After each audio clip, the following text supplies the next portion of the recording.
राधे राधे। स्वागत है आप सभी का मेरे YouTube channel the Sanatan express पर एक और बार। जैसा कि आप जानते हैं, आज है नवरात्रि का दूसरा दिन और आज नवरात्रा है माता ब्रह्मचारिणी का। कौन है माँ ब्रह्मचारिणी, इस बात को जानने के लिए जुड़े रहिए मेरे साथ मेरी इस वीडियो में। जैसा कि हमने कल जाना, शैलपुत्री माँ और कोई नहीं, एक फीमेल की जब बर्थ होता है उसकी पहचान को दर्शाने के लिए माँ ने शैलपुत्री रूप धारण करा और अपना नाम शैलपुत्री से विख्यात हुई। यही चीज हम आगे जानेंगे अब माँ ब्रह्मचारिणी के रूप में। तो सबसे पहले हम आगे नाम का रहस्य जानते हैं। जैसा कि कोई भी संतान हो, जब उसकी आइडेंटिटी 1-1.5 साल में बन गई, उसके बाद वो क्या कहते हैं, शिक्षा अर्चन करना शुरू करता है। अर्थात अब वो अपनी शिक्षा अर्चन करेगा, ब्रह्मचर्य का पालन करेगा एवं अपनी सारे संस्कार सीखता है। माँ ब्रह्मचारिणी भी उसी स्वरूप का दर्शाती हैं अगर हम कंपेयर करें अपनी घर की फीमेल से। बट माता की कहानी में क्या आता है, जब माँ 18 साल की हो गई उसके बाद उनको नारायण मिलने आते हैं एक साध्वी के रूप में। साध्वी के रूप में वो उन्हें एक ऐसा इशारा देते हैं कि आपका जन्म किसी ऐसे वैसे काम के लिए नहीं, एक बहुत बड़े उद्देश्य के लिए हुआ।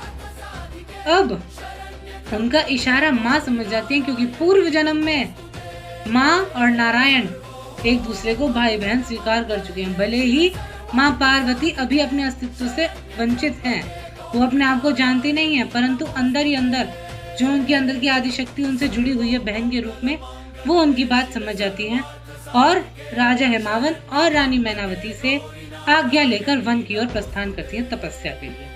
किस लिए? अपने आप का सत्य पता करने के लिए। तपस्या करते करते करते करते कई वर्ष बीत जाते हैं। शुरुआत में वो फलाहार पर रहती हैं, कुछ समय पश्चात वो सिर्फ पत्र पर रहती हैं, यानी पत्ते पर रहती हैं, और उसके कुछ दिनों पश्चात वो बिल्कुल ही निराहार निर्जल रहकर तप करने लगती हैं लगातार, जिसके फल स्वरूप महादेव प्रकट होते हैं एक मगरमच्छ के स्वरूप में।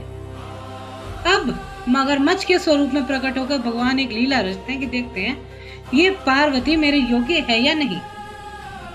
तो वो क्या करते हैं, ध्यान से सुनिएगा, एक मायावी छोटे से बालक को तालाब में धक्का दे देते हैं। माया है सब, ठीक है, और मगरमच्छ रूप से उसके पीछे पड़ जाते हैं।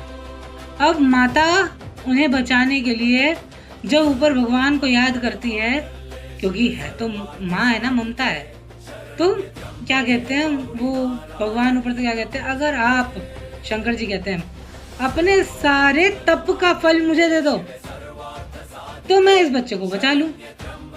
माँ कहती है ठीक है, एक क्षण से पहले माँ कहती है ठीक है, मेरे नहीं चाहिए ऐसे तप का फल, किंतु इस बच्चे की रक्षा कीजिए। अब जब सबको पता लगता है, शंकर जी प्रकट हो जाते हैं कि हे देवी, आपने कितना बड़ा त्याग किया है इस बच्चे के लिए, जो कि एक माया थी, मिथ्या थी। तब माँ की तपस्या असल में पूर्ण होती है। इसका मतलब अगर हम देखें तो भगवान कभी भी किसी भी रूप में आपकी परीक्षा ले सकते हैं। जब भगवान ने माँ पार्वती की परीक्षा ली तो हम तो फिर भी इंसान हैं। तो ये कथा आती है माँ ब्रह्मचारिणी की। इस कथा के पश्चात अब क्या कहते हैं, माँ पार्वती के मन में महादेव को पति बनाने की इच्छा जागृत होती है और उसकी अगली कहानी हम कल बताएंगे नवरात्रि के 3rd एपिसोड में। तो जुड़े रहिए मेरे साथ मेरे YouTube channel the Sanatan express पर। राधे राधे।